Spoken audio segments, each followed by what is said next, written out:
Awesome. I am with one of my friends, Mr. Stable, Ishmael Ratshikombo. Yeah, a little bit of a tongue twister there, but those who understand, if you know, you know. if you know Greek.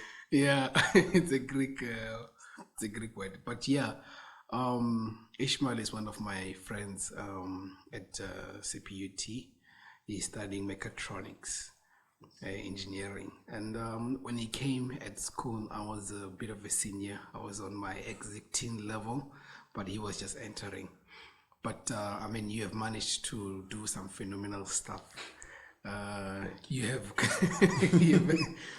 you have a company, two companies, which I know that you are like working on, and then one of them is like mentorship, Stable Mentorship, That's and right. the second one is iMove Academy. And I just want you to just like tell me a little bit more about that, like what really makes you so different that you're actually thinking of like studying companies whilst you're still a student at the same time. All right. That's quite an unexpected question. Yeah. Yeah. But what makes me do what I do is a simple question that I ask myself, is that what do I do for a living? Which many people will tell you what they do for a living, because that's a question we find a lot. It's quite common to come across. But then you ask yourself a question: what do you live for? Interesting. Or what do you, after you ask yourself what do you do for a living, you then need to still ask yourself, what do you live to do? Or if I'm to break some English, what do you live to do? What do you live to do? What do you do for a living? What do you live for a doing? What do you live for doing? Yeah, just to break some English. But now, these two questions are quite different. What do you do for a living is just what do you do to earn money? Mostly, it's just to earn money and be able to afford what you need to stay alive, or to do what you need to do in life. But then, what do you live to do talks about something entirely different. It's called, in one word, purpose. Like, why are you alive? If you just show up to someone and ask them, why are you alive? It's quite an awkward moment after that question. So Yeah. after asking myself that question, I had kind of a very interesting time in life. I don't know if that's what they call existential crisis, but yeah, Okay. I just found myself looking for that answer, that why am I alive? What do I want to do in this life? Yeah. Besides what I want to do, besides what I already figured out, that I'm interested in engineering, hence why I'm doing Mechatronics Engineering. I discovered that I am doing engineering because I'm interested in this thing. I have fun with this thing, but then does it really satisfy me? And then going back to look at everything else I do that actually satisfy me, it was way out of engineering, and it's not working with machines, but it's working with people. And that made me come to a clear conclusion. I have always had this passion that I think I believe in God, so I believe this is like a God planted idea that you just can't shake off, no matter where you go. I always find myself surrounded by people. I always find myself helping people here and there. There was a point I used to think that was like a low life. I mean, why are you just in life to accompany others, to help others? What about you? Like, who helps you? What? Like, come on, man! You can't just be an underdog for everybody, especially for everybody, because that's what it looks like when you're a mentor. Yeah. You're out there helping people, and they don't really owe you anything. That's the other part about it. So I decided that mentorship is why I live. I live for mentorship. It's the one thing that if everything else was paid for, I'd do this every day. I wouldn't want to sleep. I wouldn't want to eat, you know? This is the thing that makes me glow. Like, it's the thing that makes me forget that, the clock is also ticking, At the end of this, you need to do this and that. Like, when I'm in it, I'm in the rabbit hole. I don't mind everything else. Like everything else just disappears. I don't care. But would you say now that with stable mentorship, because this is one of the things that I've actually realized and observed about you, that you are like you help a lot of people. That you are very right. You're very right about that. Thank you. I've seen you help a lot of, like, if there's anyone that I want to assistant with, I know that if I call Ishmael is super reliable, and I mean that's a great quality to have. Thank you so to be reliable.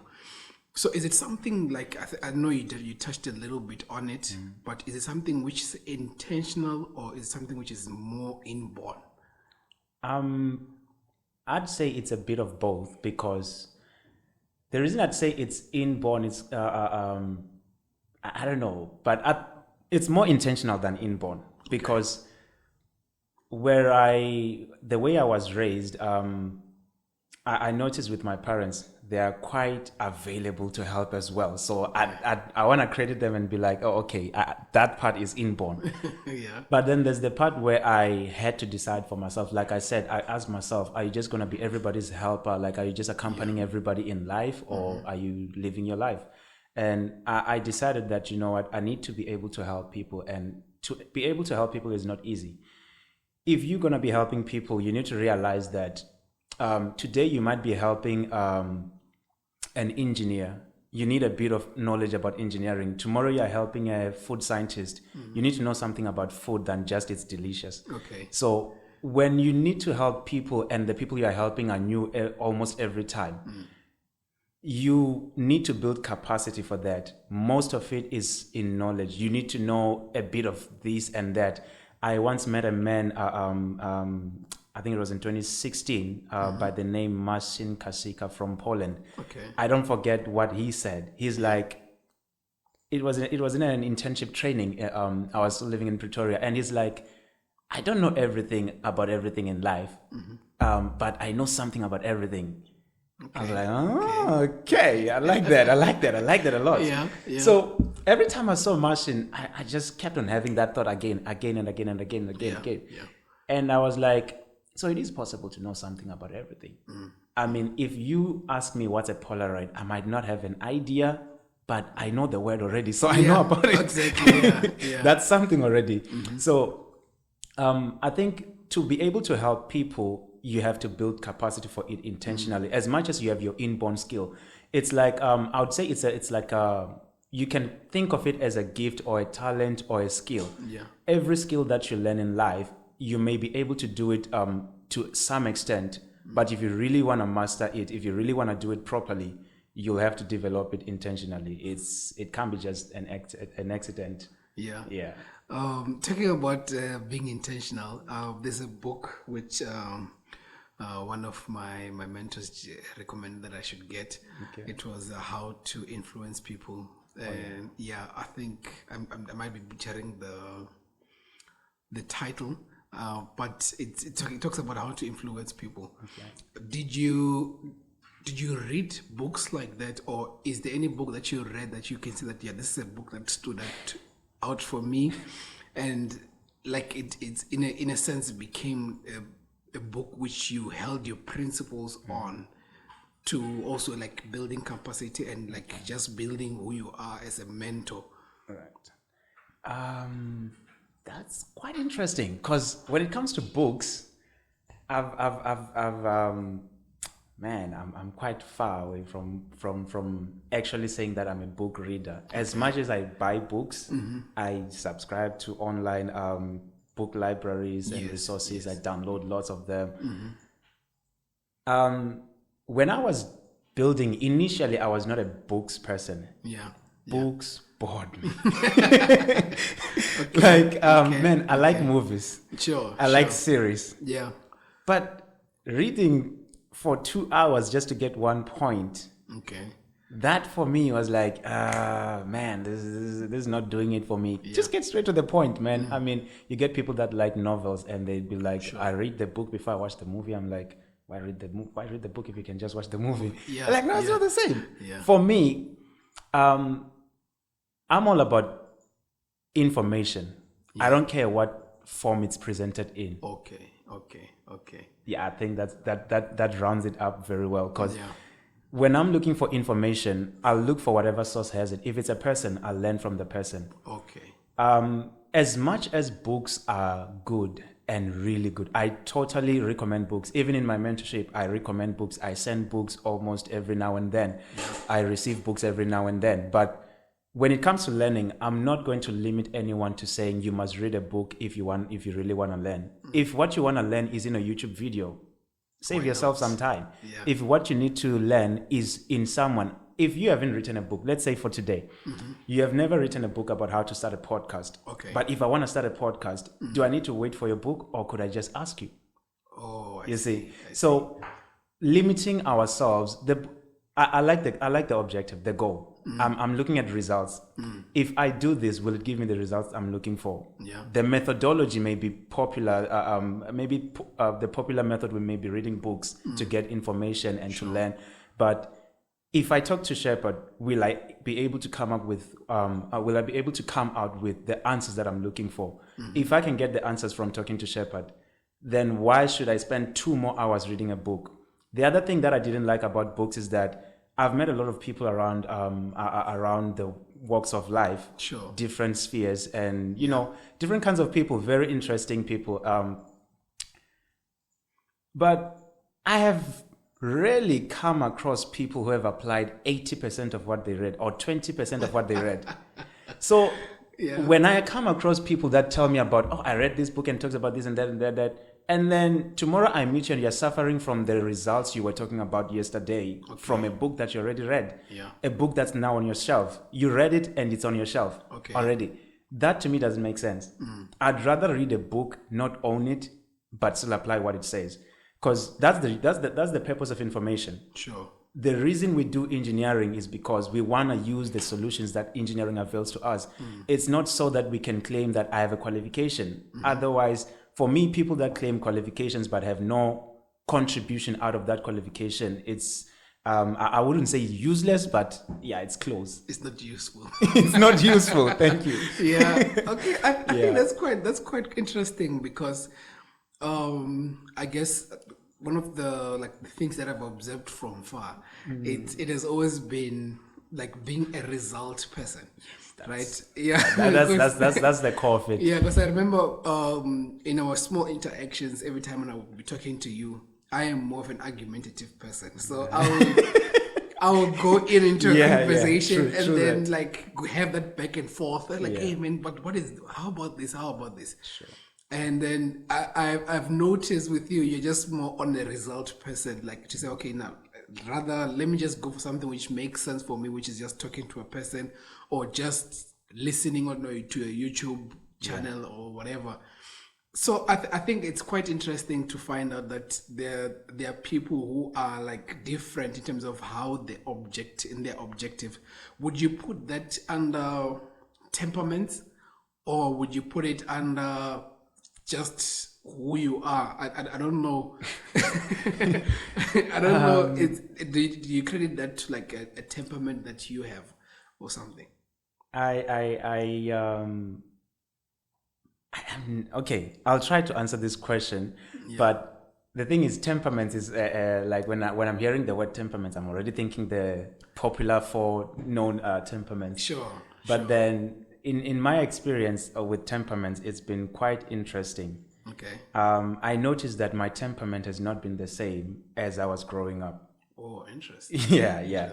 Because initially, before I even knew about temperaments, I just knew that if I'm doing something, I need to calculate how this thing is done. I want details before I shoot out. I need details. I need to prepare and know that, okay, so this is where we're launching from. That's where we're going. No matter what happens on the way, we'll get there. And okay, here's the plan, just for laying it out. And then whatever happens on the way, we must still get back to the plan. So what's the word for it? I remember the color. They said it's blue. What's the word for that temperament? For the temperament. Yes, it starts with a C, I think. Choleric. Choleric. Oh, Thank you. okay, sure, Yes, sure, that's sure. the one. Yeah. So very calculative, logical. If I'm gonna do this, I need logic. Okay, why am I doing this? And how are we gonna do this? Yeah. And how do we get there? Sometimes it becomes a distraction when things don't go the way I want it, because I'm like, oh man, the plan has failed. So halfway I would give up.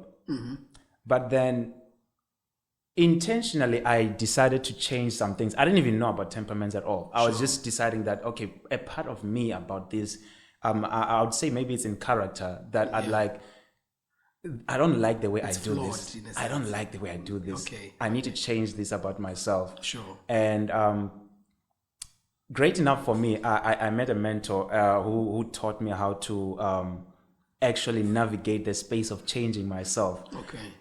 I remember clearly I was just new in Cape Town, like 2 months in, and I was just, trying to figure out life. How does the world revolve around when there's an ocean near it? Because all along I was staying in a place where, like, when inland, deep in the inland. Sure. So I was like, yeah, man, let me just try and figure out life around here. I don't like the dry atmosphere. The atmosphere itself, the air is just so dry. I'm like, man, what's the humid? It's too dry. Like, I can't smell that freshness of the air. What's happening? Okay, but anyway, I met a mentor. He's actually my pastor now. Sure. And I was so grateful to meet him. And he taught me a lot. I'd say since I decided that he's my mentor, I've learned so much from him, and there wouldn't be mentorship at all if I didn't have a mentor myself. Initially, I didn't even know about mentorship. Like, I was just like, man, I got friends, I got YouTube, I got, Google, I got Instagram codes, which almost killed me one time. Okay. It's a dangerous space. So what do you mean on Instagram codes? What Instagram really codes? there? I mean, okay. That's actually a very interesting one, because there was this one time. What I mean, maybe this may explain it better. Sure. There was this one time I saw a quote on Instagram. Clearly remember that was in 2018, towards the end of the year. And the quote was saying something like, the bravest lion will always be found alone. And there was a nice picture of a lion. Okay. You know how bold lions just exude boldness and that strength, like, I'm the strongest, I'm alone. I'm like, okay, King of the jungle. Cool, king of the jungle. You don't mind rolling alone. But Sure. Fortunately, as soon as I saw that quote, I remembered a documentary I had watched about lions. Okay. Lions live in families called pride, or groups called a pride. Sure. And the only lion that, according to that documentary, the only lion that was living alone was a female lion, or the other one that did that was a male lion. So in that family, there was like the female, which is the one who was bearing the kids, the cubs, the little ones, and taking care of them. Then there was the father, the big guy, the one in charge of the tribe. Yeah. And then there was there were two younger lions, but they were like kind of juvenile stage, because now they're starting to show their mane is developing. So as they were growing, one of them decided to challenge the father for the the right to be the top of the top dog in the group. Sure. And after that fight, he lost. So he was kind of banished. And that was the only time he was found alone.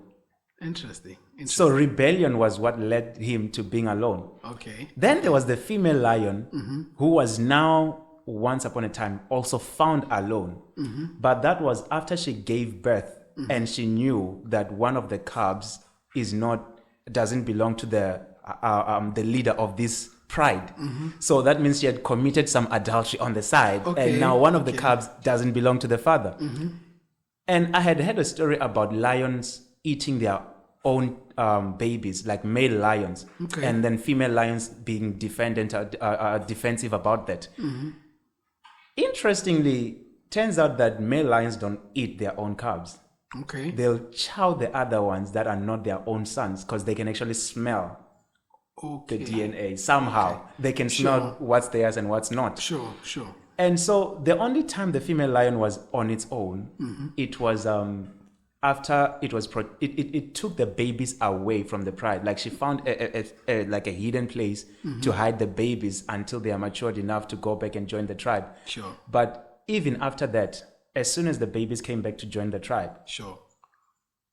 the one that didn't belong in that tribe was actually killed on the very first day. That's interesting. It seems like you just also explained the story of Simba. Yeah. Okay, well, now we know the mystery. Yeah, now we know, because when you're explaining the story about lions, I mean, you actually went to the length of actually learning about the lions. But sorry to digress a little bit.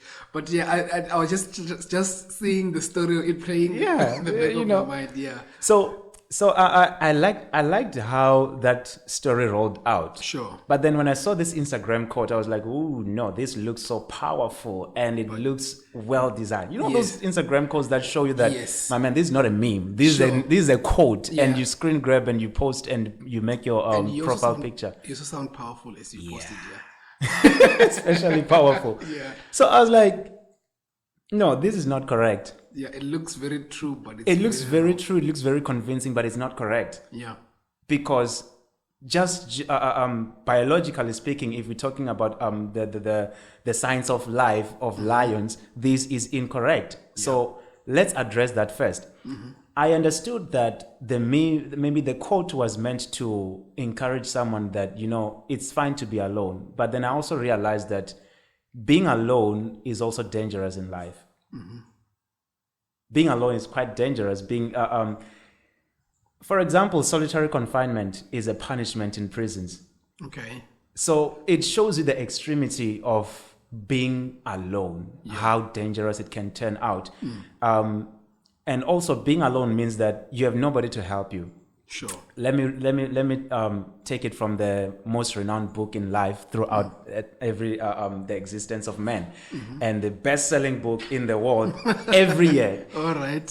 From the Bible. Sure. The Bible tells you that. What does the Bible tell you? The Bible tells you many things. It is a lot of content. The Bible tells you that two are better than one. All right. And yet it tells you that even three is even better. Yeah. So if you listen to that and compare it to an Instagram quote, I'll always choose the Bible over any other reading, over any other publishing. Maybe to answer your was it the second question about any book that I would base myself on, any book that I read. Sure. I've always been a fan of the Bible. My first Bible was in my home language in Venda. My dad bought it for me and he's like, it had only New Testament, Psalms and Proverbs. Okay. There was a time my dad was not around for was those little blue books? No, it wasn't blue. There was a blue one that I found. I think it was in school. Yeah, we were given at school.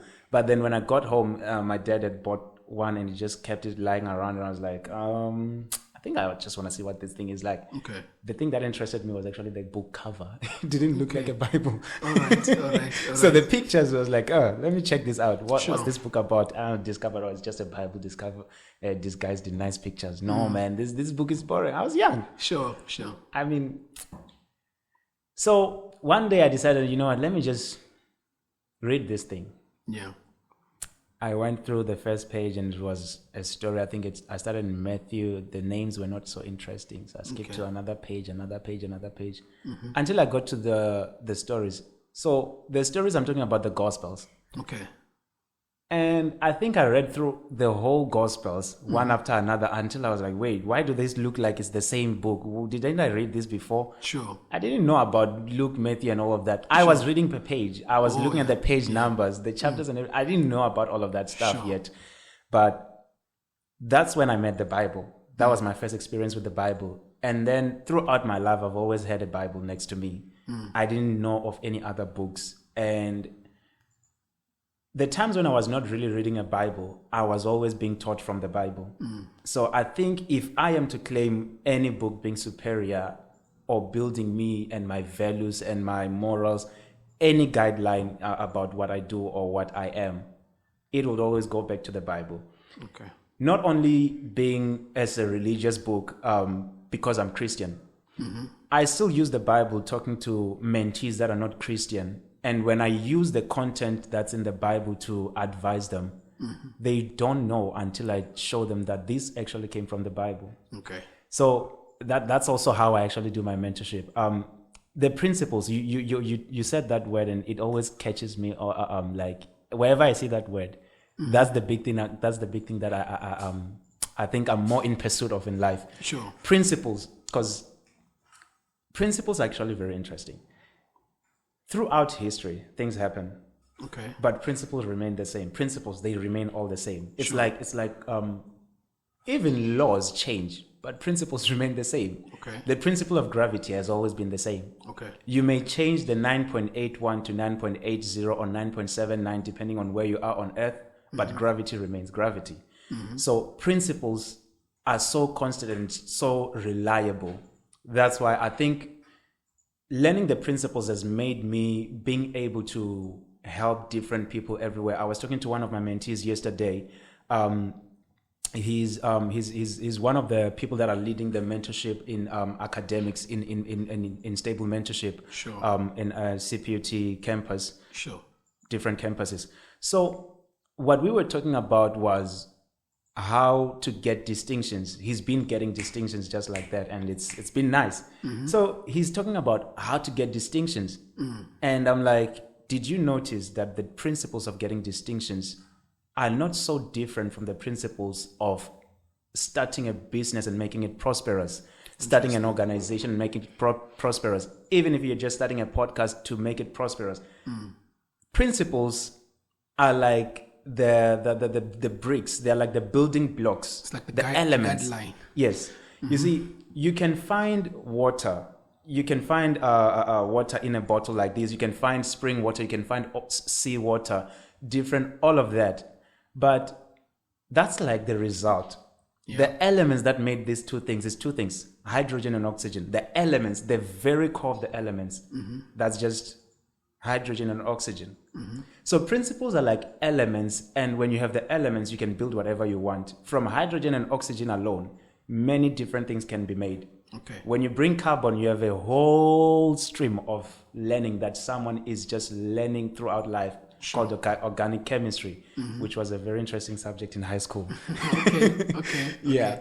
So principles have turned out to be like the core of my of my mentorship. Sure. So learning principles is one of the things that really helps me to help other people, instead of just learning like, okay, how do I help a guy to do a podcast? How do I help a student become more productive in their studies? Principles keep on repeating again and again. History may change, but the principles that are bringing history are still the very same since the beginning. That's quite interesting because because one of the things that I've realized with your mentorship logo, it has I know we're just talking about lions now. Yeah. You also have an eagle there on Yes. on your but there's just a lot in terms of, I just want you to explain in terms of how exactly do you run your mentorship? Who are your clients, and then what are you actually mentorship? What do you like focus more on? Okay. Is it just maybe are you working more with students, or are you working more with literally anyone?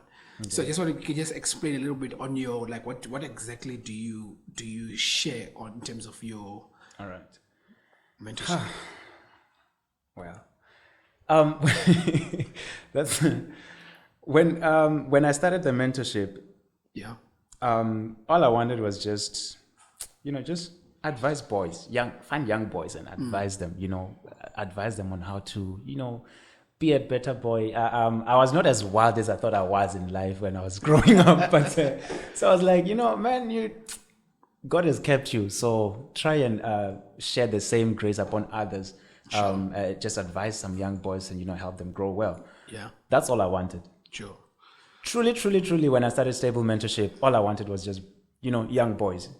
But then looking at the lessons, because I have a draft of, I think it was about 31 pages of what lessons am I going to be teaching? And I noticed that these things are not exclusively for boys. They're not exclusively for men, even if I would say, let's just increase the age. So I was like, let's open this thing wide. and whoever catches on, catches on. All right. And I've seen it attract people of different walks in life. And being more specific, I started praying about it. I'm a person who likes spending time with God. I like to spend time with God, not only to say have some religious time, okay, it's prayer time, it's Bible reading time, but just me. I understand that God is the creator of the universe.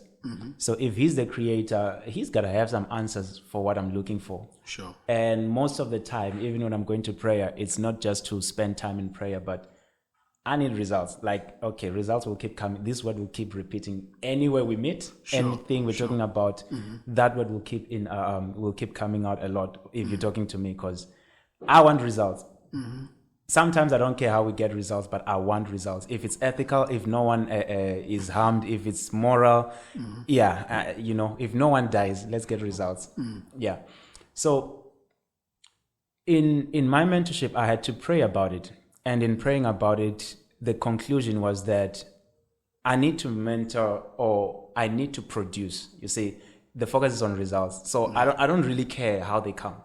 I don't really care who I'm mentoring.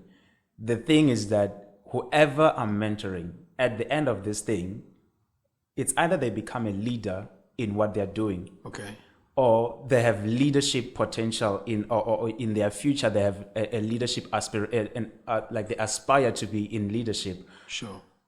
If not, then they must be a specialist in their field. Hence why I'm not surprised that in my mentorship I keep meeting people that are, if they are students, they are working in a distinctions and high performance kind of students. Sure. And then if I'm meeting people that are not academically driven, they're not just going through life to say, okay, I need to finish school, get a job, and then keep doing life. But they have something that they want to do in life. Like I want to do something. I have something that I need to do in life. It's like after they've found what to do for a living, they found what they need to do, what they live to do. Yeah. And if they haven't, sticking around in this mentorship platform definitely shows you into that direction where you need to discover why you are living. Because I'm not even intimidated by anyone who may be in the mentorship program and doing better than me in some aspects. I'm actually proud of them. I love it when people do better than me, because I remember the reason I started this whole thing is that I'm going to be advising, I'm going to be helping leaders. So if you're going to be a leader in politics, man, you got to know better about politics than I do. I'm your mentor. I'm not the politician. Okay. So if I'm helping, that's the other thing about helping people. You help people and they become better than you. Sure. Okay. Which is quite an interesting thing. I have this deep admiration for teachers. Okay. Man, I love teachers, especially those who are in primary schools. A teacher will teach you mathematics and you go and become a mathematician. Yeah. And somebody had to teach Nikola Tesla science, but they never had a patent on anything scientific. Okay. Somebody had to teach Archimedes, the mathematician. Somebody had to teach him mathematics, but they were never documented as the mathematician of any age. So that's one thing I really love about mentorship.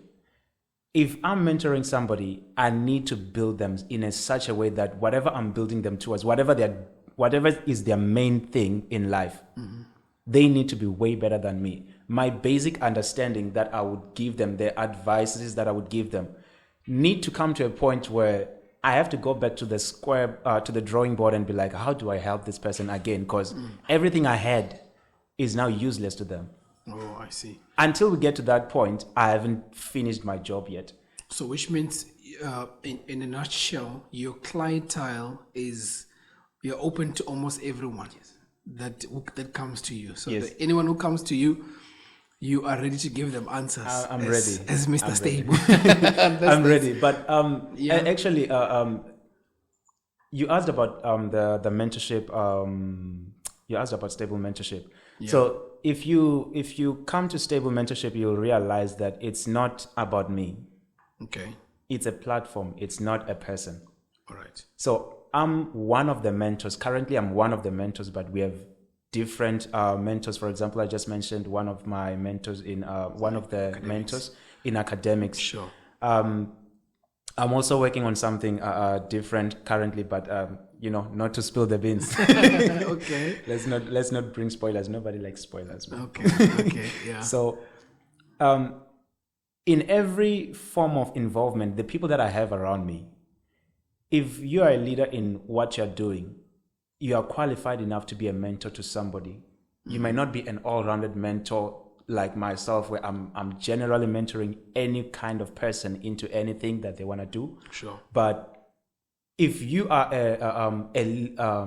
in one thing and you're just doing this one thing, you see, mine is mentorship. And if I'm mentoring people, I need to be so open to learning. I need to be open, like an open field. And being an open field means that I need to allow people to also exercise their capacities. If you're a specialist, let's say, might be in what's a field that's trending? IT, maybe. IT. You're a specialist in IT, and I have somebody who's also interested in IT. Yeah. You are better capable of mentoring them than I am, because what they need is not just general mentorship, but they need somebody who can make them the best in IT. I think I'm better off just being a gateway to you as a specialist. So Stable Mentorship now transforms from becoming a person-driven mentorship into becoming a goal-oriented mentorship. Okay. So that's why we make it a platform where mentors meet mentees. So everybody who's also in the program, mentorship program, sure, by virtue that the mentorship that I supply or I provide, or we provide a Stable Mentorship, is aimed at producing specialists and leaders. If you're a leader in your industry, if you're a specialist in your industry, man, you're a qualified mentor in this platform. So we are literally just a congregation of mentors. That's so nice. It's interesting that I'm not really clued up on mentorship. Okay. Yeah, but I mean, just the general different ways of mentorship. I know that there's motivational speakers that are in trouble out there because the way that they start their stories, that I started with a toothpick. Now I'm creating paper. Yeah, I think that's what makes you different from motivational speakers in a sense, because I think there's a side of motivational speakers and mentorship. All right. So like what makes it like a huge difference between mentorship and motivational speakers? Okay. Motivational speakers are simple. I'm one of the motivational speakers as well. Okay. But I'm a mentor.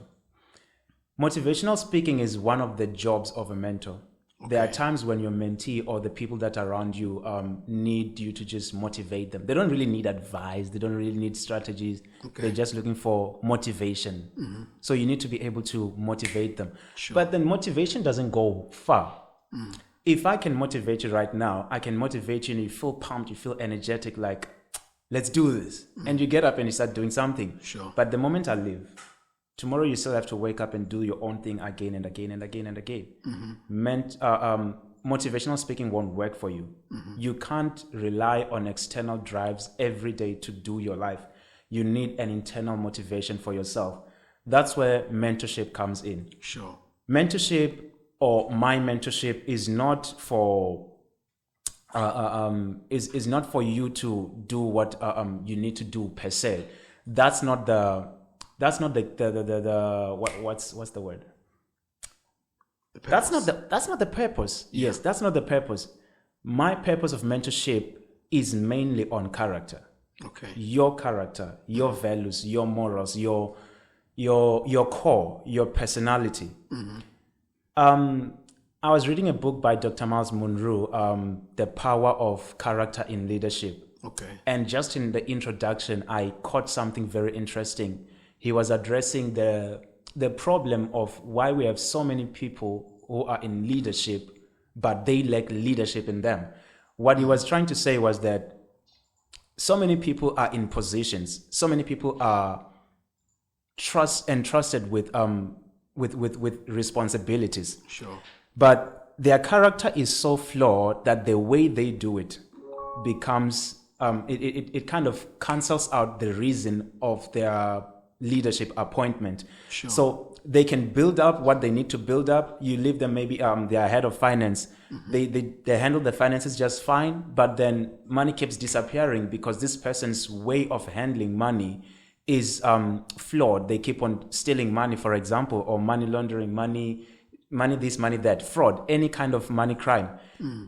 But the reason that's happening is not because this person doesn't know how to handle money. This person has a degree, maybe a PhD in accounting. So we know that this person is well qualified. They have the skills. Yeah.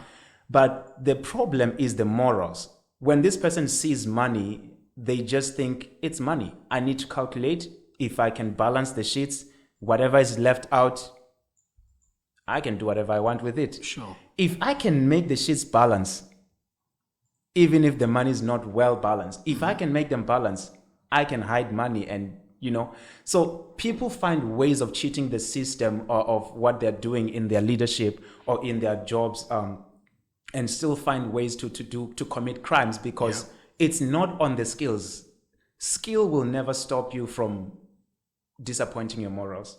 Okay. You can have as much skill that you need to do the job, but when it comes to how you do the job, where you setting the limits of the do's and don'ts, that's on morals. Okay. So my mentorship would be working on your morals, your character. Sometimes I intentionally delay some advices or some conversations with some mentees, because let's say, for example, a mentee wants to grow a YouTube channel. Okay. And I'm like, okay, I see you want to do something good. But then looking at the character, the reason of growing the YouTube channel is flawed. Why do you want to do a YouTube channel? I just want to be famous. Okay. That's one of the reasons. Why would you say famous is being flawed? I would say just being famous is flawed because it's not really that I just want to be famous. Okay. There's an influence behind being famous that they saw, an image that's attached to being famous that they're portraying. So they just see something and they're like, no, I want to be famous as well. Being famous, but why do you want to be famous? If there's no reason behind I want to be famous, it's not reason enough for me. As much as somebody may question, but who are you to decide what's the right reason? There's two answers to this. There's the naive one, which might sound dope on the internet. Okay. But then there's the other reason, which is purpose of why we are in this world needs to be the key reason of why we do things. Okay. Not just to be famous. Famous serves no purpose on its own. Okay. Until you attach a purpose to your fame. For example, we have the painting of the Mona Lisa. It's very famous. But what's the purpose of the Mona Lisa?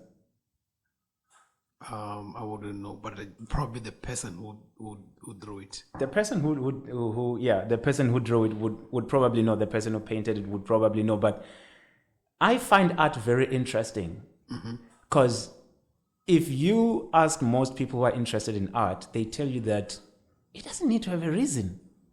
I'm looking at one art on the wall right now. It doesn't need to have a reason. That's the thing. It's abstract art. Like one of some of the most expensive paintings. I saw this other painting that sold for like $144 million on an auction. Okay. And to me, I was not yet into abstract art. So I was like, this is a waste of money. Okay. Because all it looks like someone just threw paint on a wall and whatever came out, they're like, done. Okay.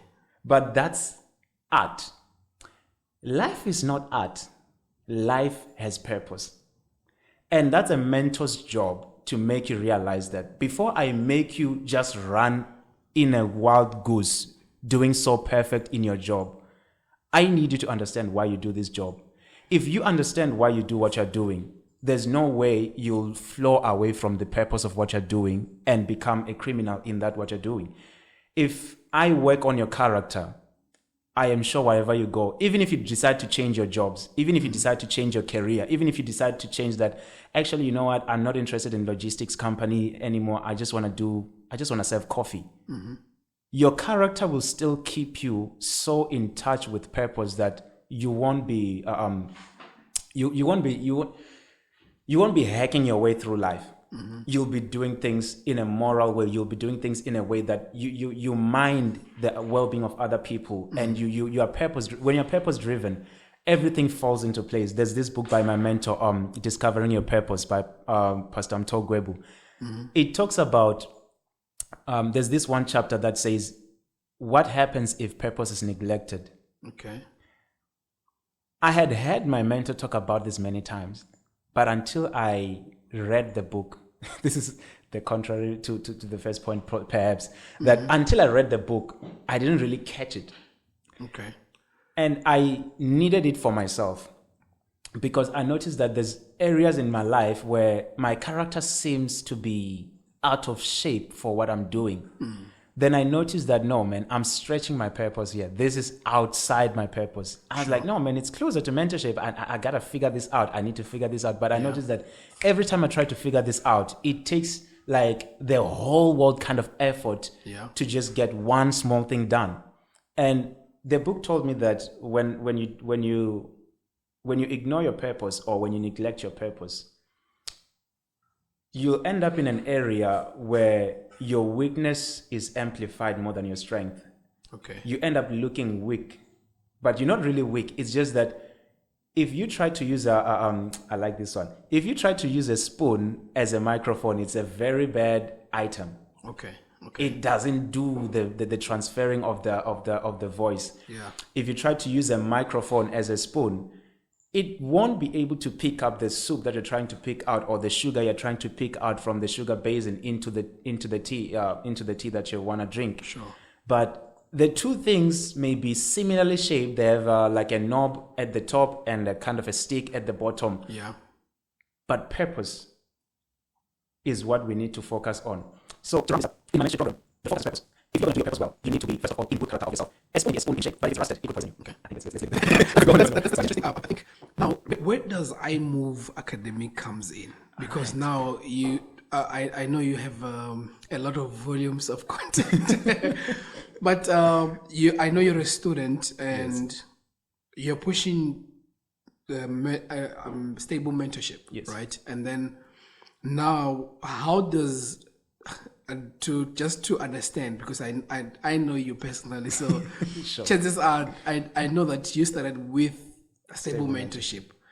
So the balance between your schoolwork and starting businesses and that, how are you balancing the two? All right. That's another interesting question. I like your questions, man. Sure. The balance between this is actually quite interesting. I remember in 2019, I struggled quite a lot with my academics because I didn't find that balance. I was just starting to do business. That's when I established Stable Mentorship. Sure. The balance was quite rough and my academics suffered quite a lot. So the balance, to answer your question, where does iMove Academy come in? As a mentor, my job is also to empower the people that I'm mentoring. Okay. And I realized that one of the things that's hard to do is making a living out of mentorship. Interesting. Yeah, especially when you're just starting, like myself. So money still becomes a big... Money is...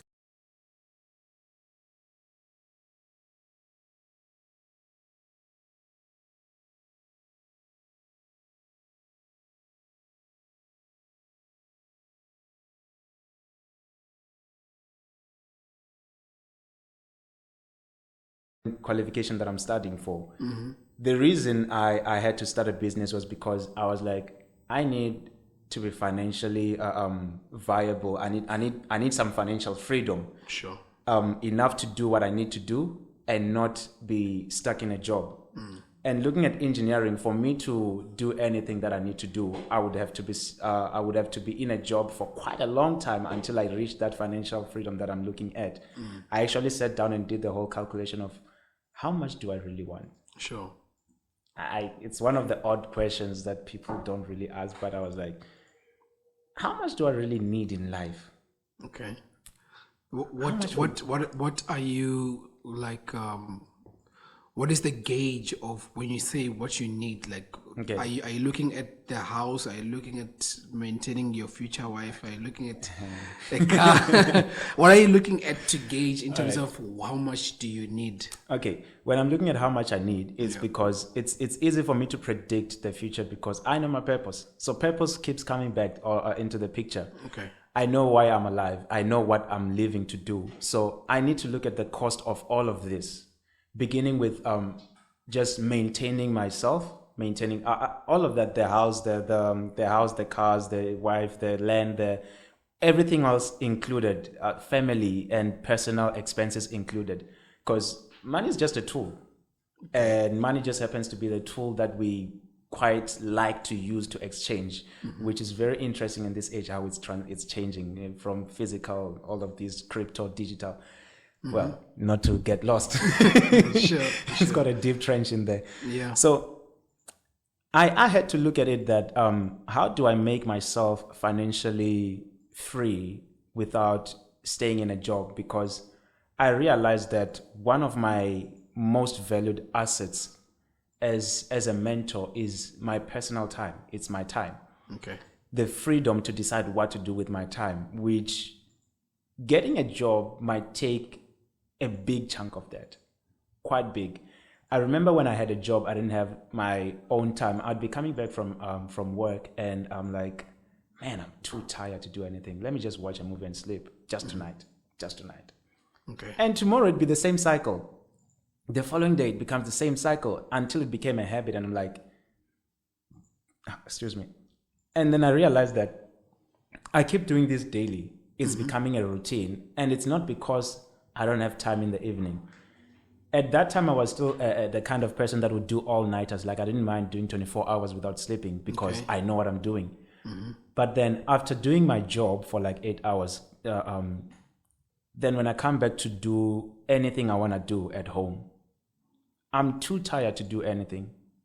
So I need the energy. I need the freedom to decide what to do with my energy and my time every day.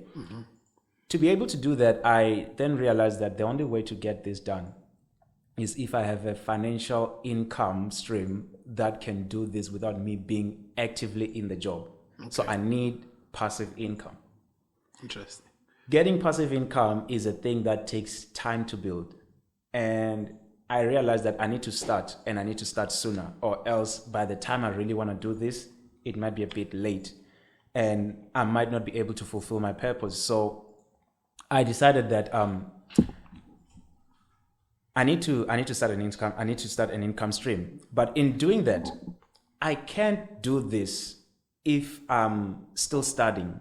I can't do this if I need to be mentoring people. So I had a nice discovery again when I decided that, you know what, let me spend some time with God. Okay. So yeah, he's a big friend of mine.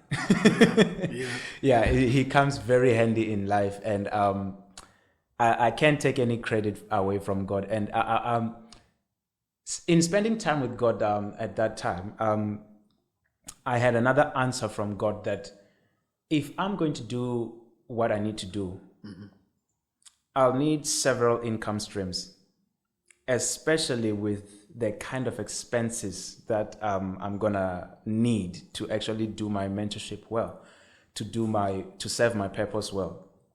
And I then realized that there's something else that I'm so rich of. Okay. Besides that, my time is what I need the most for mentorship. I'm surrounded by people, and most of these people are either my mentees or just friends. These people, some of them need my help. Some of them need the financial freedom. Some of them need this kind of help, different kinds of help. But then I decided that, you know what, if I'm going to do this, all of my mentees are doing something in life, and they also need their financial freedom. Most of my mentees have kind of an initiative or like what's this? And as they aspire quite a lot to be entrepreneurial in their approach. Okay. So I decided that I need to have as many of these kind of people around me doing actively their businesses, because this is what they love to do. This is what they want to do. If they want to do not a Starbucks, if they want to do a coffee shop for themselves, sure, and they just want to do a coffee shop and be the best coffee shop in South Africa. Yeah. If I own just maybe 1% of that coffee shop, I'd get something out of it. Okay. Let's say the coffee shop multiplies more and more, I'd get even more. Mm-hmm.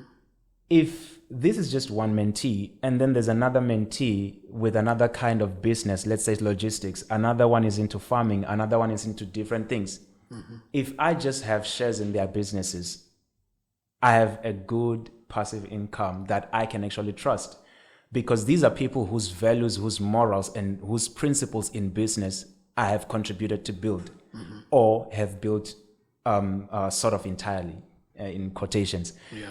So I decided that let me start and let me get some of my mentees into business. So I found one of my friends, I'd say friend than mentee, because we are more friends than mentee, mentor and mentee kind of relationship. Okay. So I was like, you know what, man, let's do something. Let's start a business. This is the kind of thing we want to do, and this is the kind of thing we would be expected, that this is what would be expected from both of us. He happened to be unemployed. Mm-hmm. And I was like, this is perfect. That means this man has time. Yeah. And time is what I need the most from each of the mentees that are doing business, so that I don't have to be actively in the business. Sure. I have the ideas. I also happen to have like a lot of ideas. Like a day would not pass by without me writing down an idea. Mm-hmm. So that's something I do almost on a daily basis. I write down ideas, whatever comes to mind. If it's worth writing down, if I think it's worth writing down, I'll write it down. Yeah. Will I forget it? I most likely would forget it. But if it's written down, I'll scroll back, I'll find it again. Eventually, it might become a real thing. I think just coming back to Academy, I know that Academy, it's a driving school. Yes. Right. Just for you to explain, coming back to Academy, just how iMove did you Academy. iMove Academy, yes. Yes. iMove Academy, yes. How did it really come about in terms of building, like starting it up, and then like just getting all the resources? What's the thought? Because what intrigues me the most is trying to help other students who are students currently, and just including all of these things. Like what thought process are you having in as someone who's a student, a mechatronics student, and who's doing mentorship? And I mean, mentorship is one arm of who you are. Yes, and then yes. How are you really, like, what is the thought process in terms of starting all this, the business? All right. Like I said before, the goal is to have as many mentees that are doing what they're doing and specializing in what they're doing, and being the leaders in those industries. Yeah. But then money is still needed. So what I realized was that you can be rich in life and have money. Mm-hmm. But there's much more things that you need in life. Okay. This is becoming very interesting. Yeah. You know, interestingly, to get money, you have to trade something. There's nothing for Mahala in this life. Okay. There's nothing for Mahala, really. Like, Mahala means free. Free. Yeah, if you don't speak Greek, well, you might miss it. Yeah, sure. So, if you really want to be rich, I'm trying my best to keep it short, because if I start with this one, the answer is not that short. Sure. I'm still trying to shorten this answer, because I've had this question many times. You don't have to shorten it up. You can just go in and All right. We might as well get into it anyway. Sure. Okay, it's fine. So the thought process began with, I wanted to know the definition for success. Okay. I wanted to know, what does it mean for me to be successful? At what point would I say I'm successful? And that's one of the main questions that I think I've asked myself in life that changed my life. At what point would I say I'm successful? Yeah. I tried asking a couple of people around me, just when I say this word, let me try it on you. When I say this word, what do you think of? When I say wealth, what's the first thing in your mind? Yeah, I mean, when you say wealth, chances are it's quite a long. It's a question which is more like purpose. What is purpose? It's very big to answer. But wealth, I think it's having enough supply for me. Okay, well, I think you have some of the knowledge that I wasn't expecting you to. Well, not like I wasn't expecting you to have, but Sure. You know, when you're trying to put a quiz and someone already saw the quiz somewhere else, Okay. it doesn't end well. But anyway, what I wanted was just like a one-word answer. Yeah. What's the picture? The picture, like visual picture that you see. I think like commonly we would say riches. Riches. Yes, I mean commonly we would say riches, but I think when you look at the word wealth, chances are it's enough supply of everything, or maybe recurring supply of whatever that it is. I like your answer so Yeah. much. I like your answer. So when I asked a couple of people, two common answers came about. Yeah. The first one was money.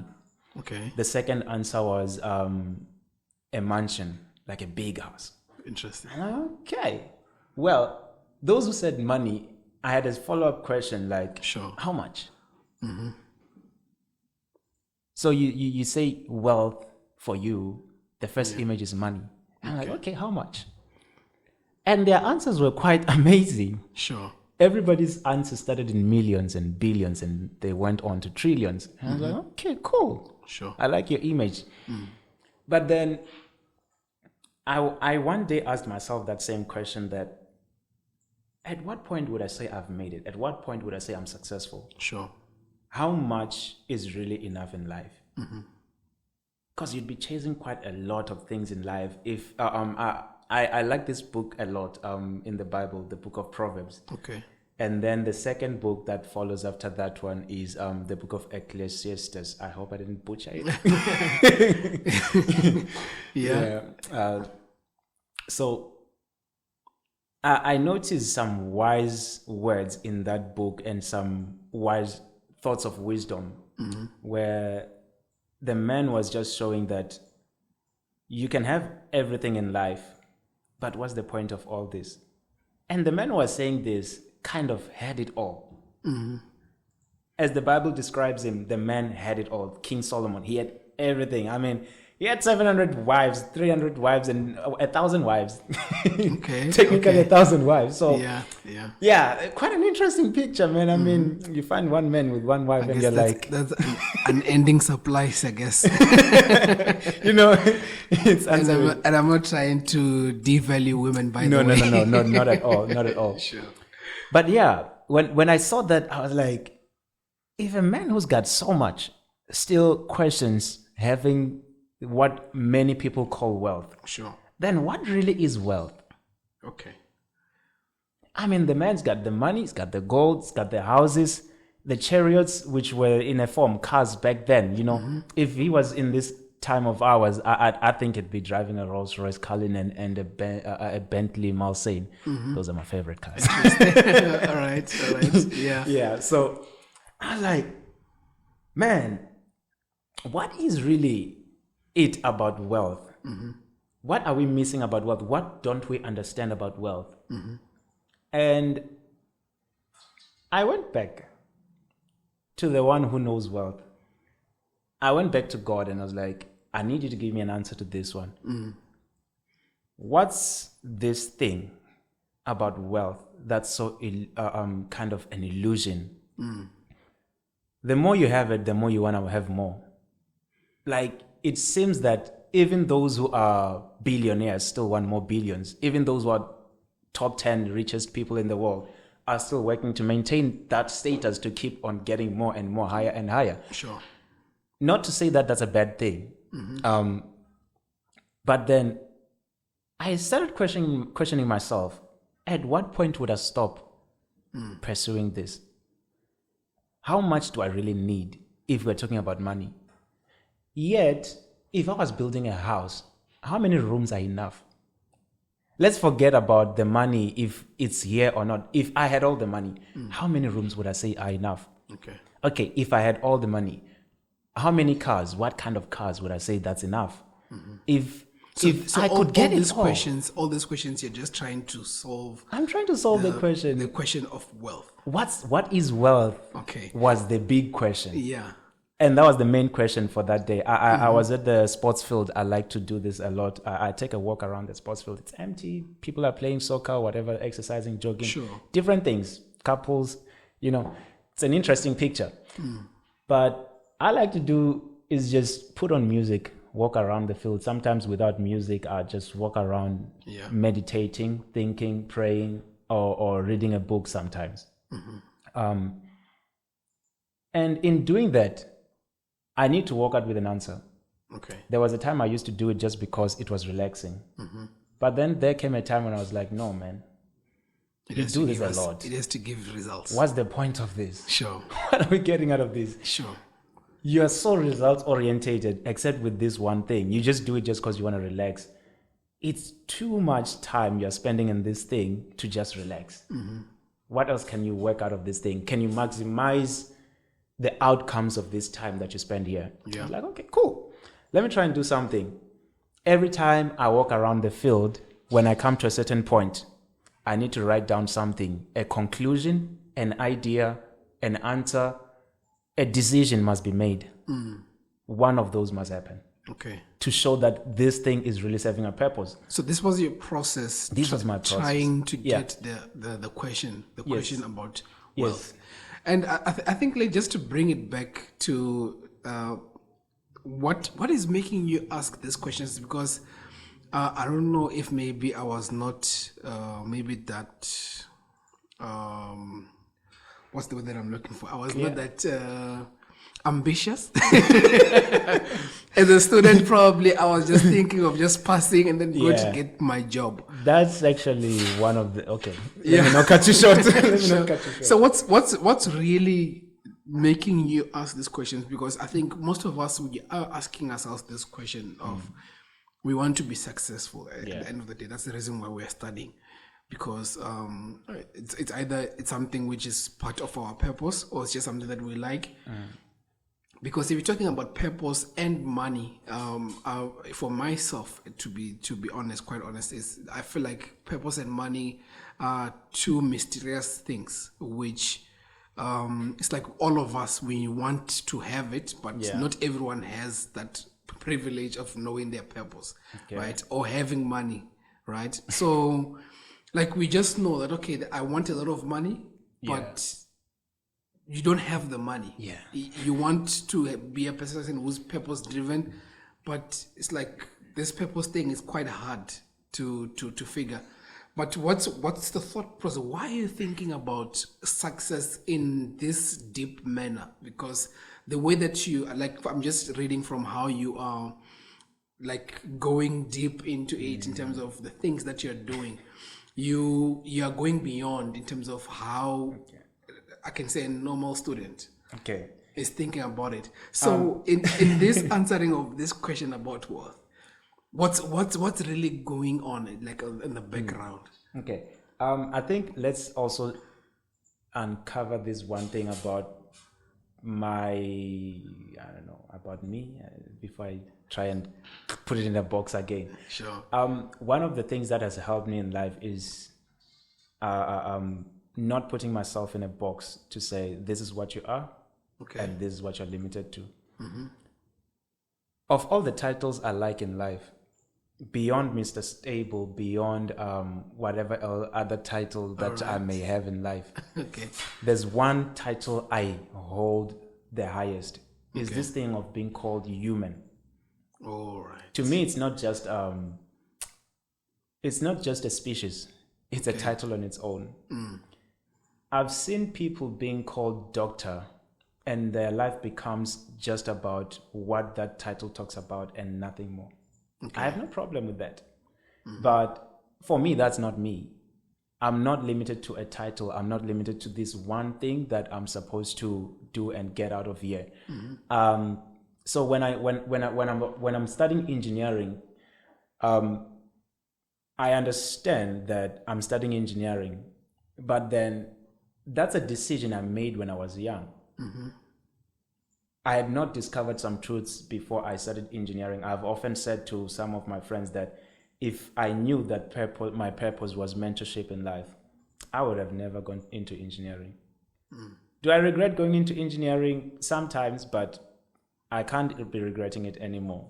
I need to make something out of it. Is it the same thing where you have that form of pressure that you say, okay, let me just finish it for my parents? Is it the same thing where you're like, hey, let me finish it for my parents so that they can just be happy? Then you can move on to your purpose. That's also interesting because if it was for my parents, I think I've also got another qualification in visual reality development, but that was just something that it was not something that I really wanted to do. But it was something that I had an opportunity to do it, so I made use of the opportunity. Sure.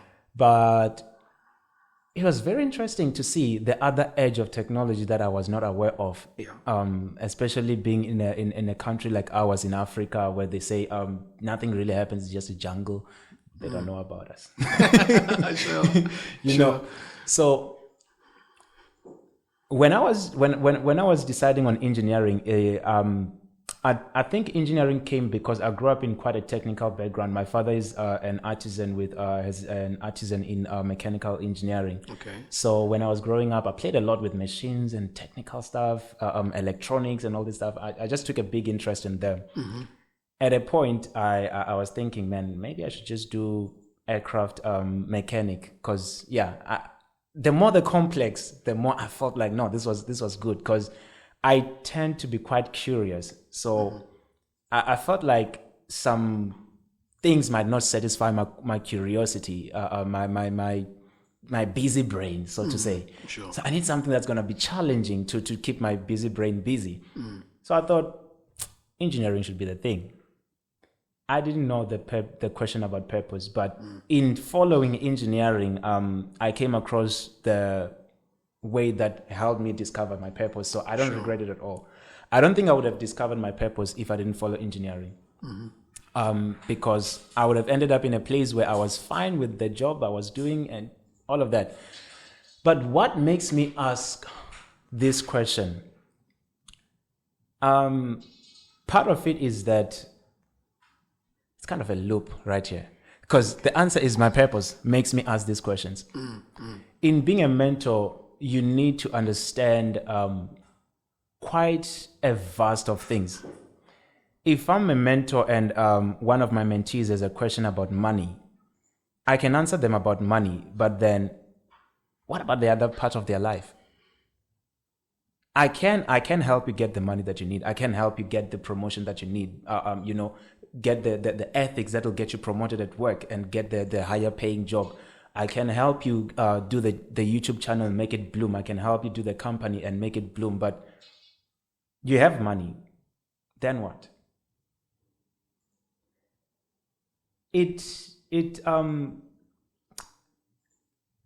To be honest, I don't think I know why I ask these questions. Okay. But I believe that my purpose makes me ask questions like this. These are questions I never asked before when I thought engineering was the reason I was living. So asking these questions is because I have answers that I need to give. I have a purpose that I serve. And when I'm asked a question, I need to be able to answer it. Before it's asked, I need to have the answer. That's one of the most interesting things about mentorship. At first, I used to find myself saying the same thing to everybody. I was like, no, man, I was asking, after a session with one of my mentees earlier on, I'd be like, I had a session with this guy, and this guy wants to do art. But the answers I'm giving are quite similar to the answers I gave to someone who wants to start a business.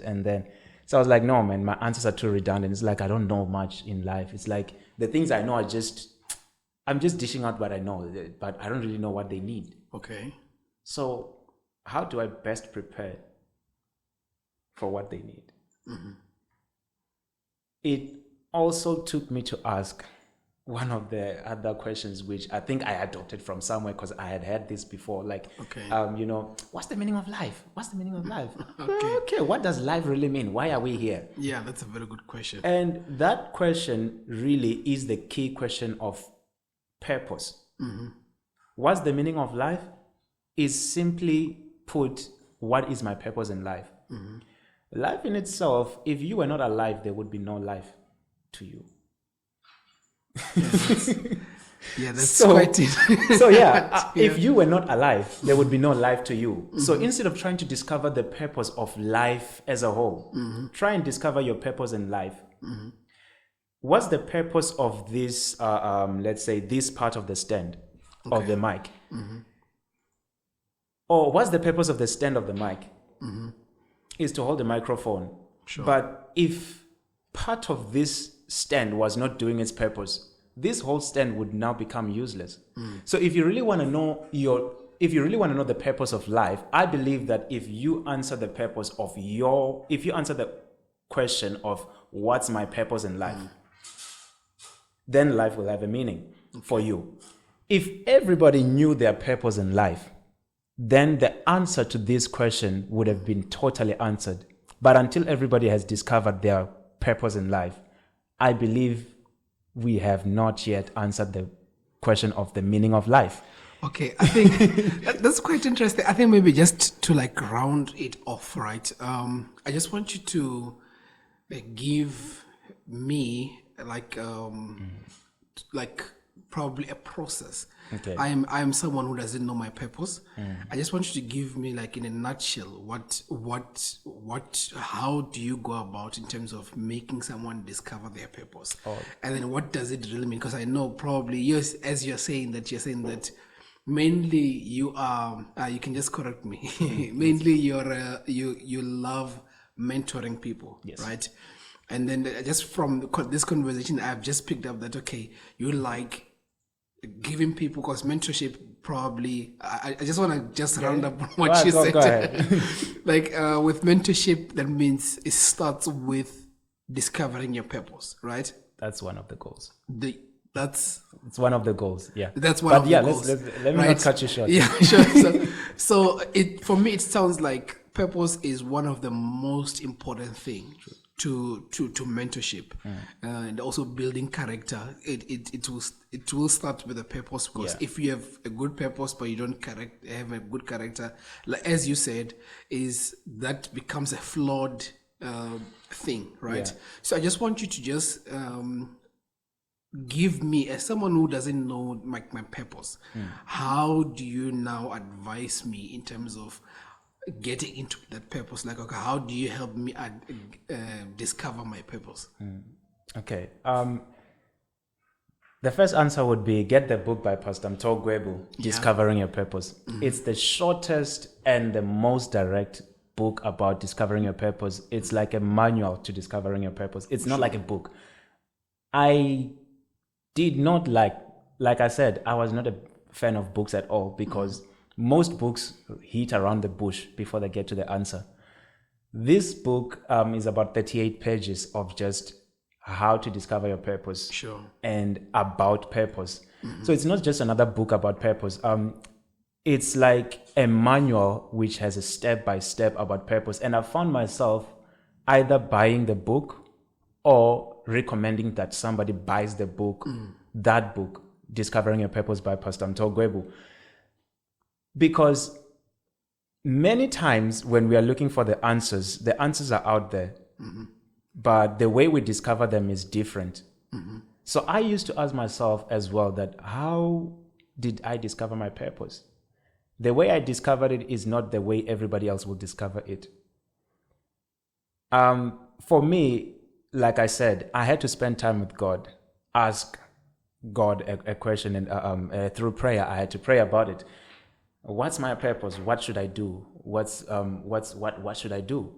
And even to do that, I had guidance from somebody, my mentor or my pastor, that ask God, what's God's will for your life? What does God want you to do? Why did He create you?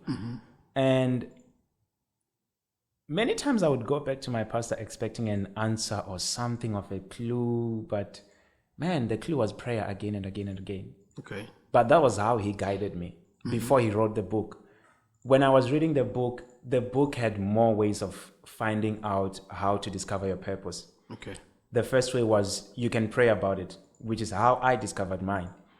The second way was that I may not be putting it in the order that it is in the book, but I don't want to give out I don't want to give out exactly what's in the book because you need to buy the book. Okay, sure. So you can look at the things that you are able to do, your skills, your skill set. You see, everything by design has a purpose. Sure. And it's not one of the good beliefs about purpose is this: purpose precedes creation. Okay. So before we create anything, we determine its purpose. We determine the purpose. Why do we want to make this thing? We don't create it and we're like, maybe this could serve this purpose. No. Purpose precedes creation. Mm-hmm. So that means before we created this thing, we had a purpose. Mm-hmm. And the way we create it is answering the purpose that we are already creating it for. Sure. So the way my temperament is cultured, the way my personality is cultured, extrovert, introvert, all of that, logical or emotional, the temperaments and everything, all of that, the kind of skills you have, the kind of things you naturally gravitate towards, the things that attract you, that can also guide you to your purpose. Mm-hmm. The other way is you can decide what to do with your life. Mm-hmm. One of the greatest gifts in life is free will. Just the ability, the freedom to decide what you want to do with your life. I mean, God being the Almighty, He's still like, no, I allow you. That for me is just amazing that you have the ability to just decide for yourself, what do I want to do with my life? That's interesting. And most likely you are about to land in your purpose still, because if you try and decide, what do I want to do with my life? And you look at your life like, okay, so here's what I'm able to do. Here's what in fact, just deciding what you want to do with your life is already within the parameters of what you're able to do. Mm-hmm. So if you decide to become an artist or a singer, first of all, you must be able to sing, singing properly, not like how others do it in the shower, but singing. The ability must be there. The skill must be there. We can still sharpen the skill as we go, but the initial ability must be there. Mm-hmm. The process of discovering your purpose leads you into introspection a lot. You need to look a lot into yourself, like what am I capable of? It's mostly about your capabilities, because everything that's created with a purpose is designed in such a way that when it's doing what it needs to do, it needs to be efficient in doing what it's doing. Yeah. I don't think man is a better designer than God. So God wouldn't be so flawed to have an ill design to answer the purpose that is creating something for. If God wanted to create a spade, He would have created the perfect spade.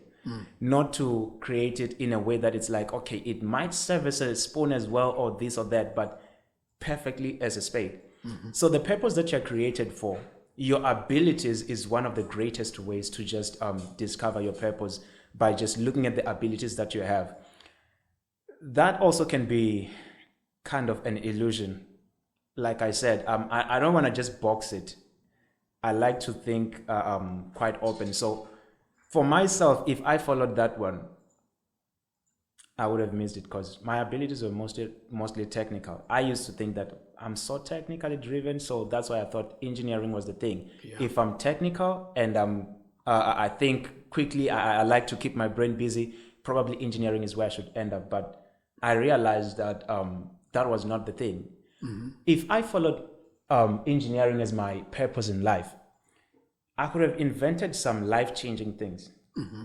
I could have invented a way of getting water to somebody who stays in a desert and doesn't have to travel every time, doesn't have to spend so much money to get water. I'm just giving a novel idea. I'm not saying I have the idea. Sure. Yeah. So, inventing such a solution to life, it's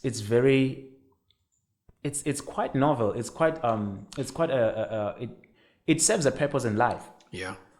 But after you have drunk the water, you still can do whatever you want to do with your life. Yeah. What else could happen to you? What else could you do with your life? So that's one way of answering problems in life. Yeah.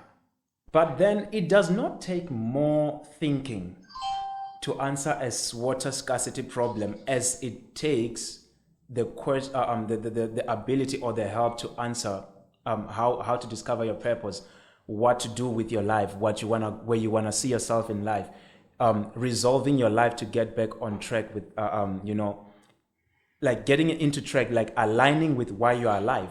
Mm-hmm. So I looked at it and I was like, if I decided to just assist people from an engineering perspective, sure, I could have helped somebody physically. Mm-hmm. But then we are not only physical in this life. There's your soul, there's your mind. After you drink the water, then what? You could drink the water and you still go commit a crime. Yeah. You could drink the water and it fuels you enough to still go kill somebody. Mm-hmm. But then if I had the ability to help somebody discover their purpose, sharpen their character, mm-hmm. they could be the person who's going to deliver that promise to be, the person who solves the water scarcity problem. Sure. In that way, my engineering abilities are still fulfilled by just mentoring somebody who's an engineering specialist. Hence, mm-hmm. why the platform for mentorship is about mentoring specialists mm-hmm. or leaders in their own fields. Oh, I see. So I still am able to answer much more in a wider view mm-hmm. Than just answering water scarcity problem. Yeah. Am I undermining people answering water scarcity problem? Not at all. I would actually be grateful to help somebody who could answer this water scarcity problem. Yeah. Somebody who can answer the energy problem in South Africa. I mean, nobody likes load shedding, but we are still suffering load shedding because no one has answered it sufficiently yet. Mm-hmm. So in my mentorship, if I can help somebody become the person who answers that question, if I can help somebody and many more people mm-hmm. who answer those kind of problems, I think I would have done much more better and have used my capacity, the gifts, the way God designed me mm-hmm. would have been much more efficiently used in life than just answering a physical problem. Awesome. I think maybe just to conclude, I think just to the way that you answered the question, I think I just picked up 2, if not 3 points. Okay. Yeah, which is it seems like you're a very spiritual man. Yes. So you have mentioned that the main thing that helps someone finds their purpose is God. Yeah. And the second one is probably what you can do or what you are more inclined to doing. Or maybe you want to call it gifts or anything. Talents, yeah. So it seems like that's how you can discover your purpose. I'm not sure, maybe that's one of the ways. That's one of the ways. Get the book if you really want to get the whole thing. Yeah. I highly recommend it. Most of the people that ask me this question about purpose, I go straight to the book. Sure. If they won't read the book, I'll sit down with them and actually give them an assignment to say, let's go through the book together. Mm-hmm. And we find it. Okay. It's literally possible to sit down in one sitting mm-hmm. and walk out with your purpose discovered. I do not personally like the word mystery. Okay. I was just thinking about it one day that what is mystery really? Mm-hmm. Mystery is just something that we can't explain. Like we say, there's this famous thing that they say in the science world that magic is just science that we cannot explain. Okay. In the same manner, to me, I think mystery is just knowledge that we don't yet understand mm-hmm. how to explain it. Sure. So there is a logic way to this thing. Water looks like it's got no pattern when it's on the ocean, when it's by the beach. It looks like there's no pattern of how it's moving. But if you were able to look at water from where it's coming from, you will see that there's a pattern to everything. Sure. Because the reason water is behaving the way it's behaving that looks so random to the naked eye is because there are points where water is flowing undisturbed. But the moment it reaches an object, it now takes the shape of the object. It now bounces back and forth based on that. So all that many inputs of the into the shape of water that was so still and calm and just kind of flat. Now water looks like it's randomly moving because of the many distractions that are influencing its shape on the surface. Sure. So it's not really a mystery. It's just that we can't decipher the pattern because we don't know the logic that brought about this or something that we're beholding, and we're like, what is this? How does this thing really happen? It's like to somebody, solve X. Many people don't like mathematics when we start bringing letters into mathematics. They're like, I'm fine with maths as long as it includes numbers. But now when you start bringing letters and alphabets, what is this? So to somebody, arithmetic maths is a mystery. But then there's somebody who enjoys it. To them, it's not a mystery. They understand it. So what somebody calls a mystery, to somebody, it's simply principles that they can actually link together. And I think that's one of my biggest pursuits in life, to, demystify different things. If I could demystify a couple of things, I think my life would have been well lived. Okay. Oh, thank you very much, Mr. Stable. But I think in a nutshell, we did get to know what you're all about. Yeah, but just to give like a roundup of Ishmael Ratshikombo. The name still stands. It still stands. Yeah. After the brand, the name is still there. Exactly. Yeah, it's just like how you're a mover of things, and then I believe that you are definitely destined for greatness. And we until we meet again in the I can say at the top. Right at definitely. the top. It was really nice to have a conversation with you, just talking about purpose and just understanding more about purpose, and iMove Academy as well. I mean, that's quite interesting. You don't find many students who are not just only dreamers, but who are actually doing something. It's quite a big thing. It's quite a big thing that you'd swear that you are one of the few percentages that they talk about. Because for me, it's just a rare thing to find students just doing a lot. Like, I know they're studying, but if you find yourself doing like other extension of yourself in school, then that's when you see now that you're a bit different, you're wired differently. And I believe, as a man who is a believer as well, I believe that you also fulfill your purpose as well as a stable mentorship. Absolutely. So thank you very much for coming and joining us. Thank you so much for having me. Awesome. That was Ishmael Ratshikombo, Mr. Stable. Very soon to be called Father Stable. Anyways, thank you very much. All right, cheers. This is the podcast. Make some noise. Yay.